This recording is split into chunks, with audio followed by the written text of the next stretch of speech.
اعوذ باللہ من الشیطان الرجیم بسم اللہ الرحمن الرحیم۔ آج ہم بات کریں گے کہ یہ توقعات کیا چیز ہے، توقعات رکھنا کس حد تک جائز ہے اور کس حد تک نہیں رکھنی چاہیے۔ یہ توقعات ہوتی کیا ہیں؟ فقیری میں خاص طور پہ منع کیا جاتا ہے کسی سے کوئی توقع مت رکھیں، کسی سے کوئی توقع مت رکھیں۔ اگر ہم کسی سے توقع رکھتے ہیں اور وہ پوری نہیں ہوتی تو ہمیں دکھ ہوتا ہے۔ عام طور پہ اس کا اتنا ہی مطلب لیا جاتا ہے کہ محض ہمیں دکھ سے بچانے کے لیے یہ بات تعلیم کی جاتی ہے کہ توقع نہ رکھیں۔ اس کو ذرا گہرائی میں غور کر کے سمجھیں۔ اگر ہم اس کو سمجھیں کہ یہ توقعات سے کیا مراد ہے، اب غور کریں کہ توقع رکھنے سے اصل میں کیا مراد ہے۔ جب ہم کسی سے کوئی توقع رکھتے ہیں کہ وہ میرا یہ کام کر دے تو ہم اس کو کیا سٹیٹس دے رہے ہیں؟ اصل کسی سے یہ توقع رکھنا کہ وہ ہمارا یہ کام کر دے، یا مجھے کسی سے توقع ہے کہ وہ مجھے 10 روپے دے گا یا 20 روپے دے گا، یا فلاں نے مجھے اس نے اتنے پیسے کمائے ہیں تو اس کے پاس اتنے پیسے ہیں تو اسے چاہیے کہ مجھے اپنے کمائی میں سے کچھ حصہ دے۔ کیوں دے؟ ہماری توقعات کیا کر رہی ہیں؟ آپ غور کریں کہ فرعون اور موسیٰ میں کیا فرق ہے۔ اب توقعات کی بات کو میں چھوڑ کر آپ کی توجہ ایک بات پہ دلاتا ہوں کہ فرعون اور موسیٰ میں کیا فرق تھا۔ فرعون کہتا تھا میں اللہ کا اوتار ہوں، میں اللہ کا اوتار ہوں، میں اللہ کی طرف سے بھیجا گیا ہوں، لہٰذا تمہیں مجھ سے توقعات رکھنی چاہیے۔ انا ربکم الاعلیٰ، میں ہوں تمہارا سب سے اعلیٰ رب۔ رب کسے کہتے ہیں؟ جس سے توقع رکھی جائے۔ رب اسے کہتے ہیں جو آپ کو وسائل فراہم کرتا ہے۔ اب حضرت موسیٰ میں کیا کہہ رہے ہیں؟ وہ بھی یہی کہہ رہے ہیں کہ میں اللہ کا بھیجا ہوں، لہٰذا تم اس کی مانو۔ فرق کتنا ہے؟ فرعون کہہ رہا ہے کہ میں اللہ کا بھیجا ہوا اوتار ہوں، میں اللہ کو ریپرزینٹ کرتا ہوں، لہٰذا تم میری مانو۔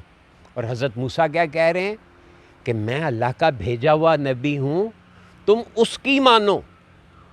یہ میری مانو اور اس کی مانو کا فرق جو ہے، ایک بندے کو موسیٰ بنا رہا ہے، دوسرے کو فرعون بنا رہا ہے۔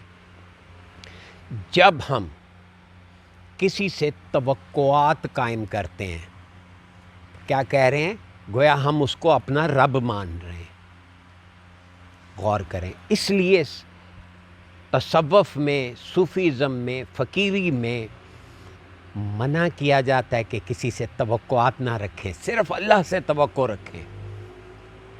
اب اللہ سے توقعات رکھنا توکل کہلاتا ہے، اور جب آدمی اس سے بھی ہائر لیول پہ چلا جاتا ہے اور اللہ کی مرضی پہ چھوڑ دیتا ہے سب کچھ، یعنی وہ اپنی کوئی توقع رکھتا ہی نہیں ہے، تو اس کیفیت کو استغنا کہتے ہیں۔ اب استغنا کی کیفیت حاصل کرنا، جس بندے کو یہ حاصل ہو جائے وہ کسی سے کوئی توقعات رکھے گا؟ یا دوسرے لفظوں میں اگر آپ استغنا حاصل کرنا چاہتے ہیں تو اپنی توقعات مخلوق سے تو توڑ دیں، مخلوق سے تو خامخواہ توڑ دیں، مخلوق سے کوئی توقع نہ رکھیں۔ مخلوق کچھ نہیں کر سکتی جب تک اللہ نہ چاہے۔ آپ کسی دوست کی مدد، آپ نے دیکھا ہوگا زندگی میں ایسے موقع آتے ہیں جب آپ کسی کی مدد سچ مچ کرنا بھی چاہ رہے ہیں لیکن کر نہیں پاتے۔ کیا مطلب ہوا؟ جب اللہ نہیں چاہتا تو بندہ چاہتے ہوئے بھی مدد نہیں کر سکتا۔ اب آ جاتی ہے دوسری، اس کا توقعات رکھنے کا ایک اور اینگل بتانے لگا ہوں، اور وہ اینگل یہ ہے کہ جب ہم کسی سے توقع رکھتے ہیں تو ہم کیا کر رہے ہیں؟ ہم اس کو فرعون بنا رہے ہیں۔ جب کوئی بندہ یہ سوسائٹی میں یا اپنے معاشرے میں یہ مقام حاصل کر لے کہ لوگ اس سے توقع رکھیں، وہ اصل میں کیا کر رہا ہے؟ وہ اصل میں فرعونیت کو فروغ دے رہا ہے۔ اگر یہ نقطہ سمجھ آ جائے تو ہم توقع رکھنے سے باز آنے کی ہر ممکن کوشش کریں گے۔ سب سے بڑی توقع جو ہے وہ دیکھیں نا، ہمارے معاشرے میں امیجیٹلی بچوں کو ماں باپ سے توقع آتے ہیں، ماں باپ کو اپنی اولاد سے توقع آتے ہیں، بھائی کو بھائی سے توقع ہے، بھائی کو بہن سے ہے، بہنوں کو بھائیوں سے ہے، والا حاصل قیاس میاں کو بیوی سے، بیوی کو میاں سے۔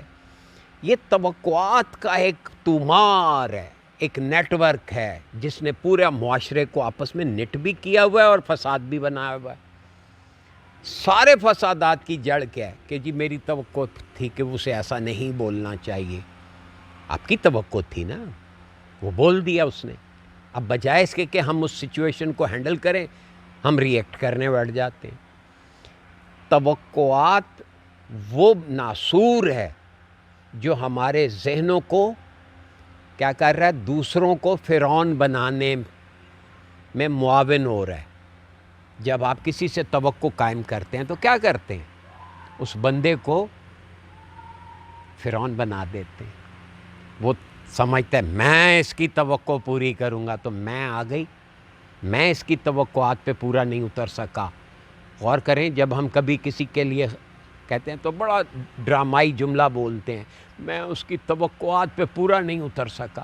ہاں تو تم کیا ہو؟ تم فرعون کیوں بننا چاہتے ہو؟ آپ کو صرف سیدھا چلنا ہے، صحیح چلنا ہے، درست فیصلے کرنے ہیں، لوگوں کی توقعات کو نہیں، اللہ کے قانون کو مد نظر رکھ کے چلنا ہے۔ لوگوں کی توقعات کو اگر رکھ کے چلیں گے تو اللہ کا قانون اگنور ہو جائے گا۔ توقعات پہ یہ جو بات میں نے عرض کی، میرا خیال ہے کہ یہ آپ کی سمجھ میں آ گئی۔ اللہ تعالیٰ آپ کو توفیق دے کہ آپ توقعات رکھنے سے باز آ جائیں۔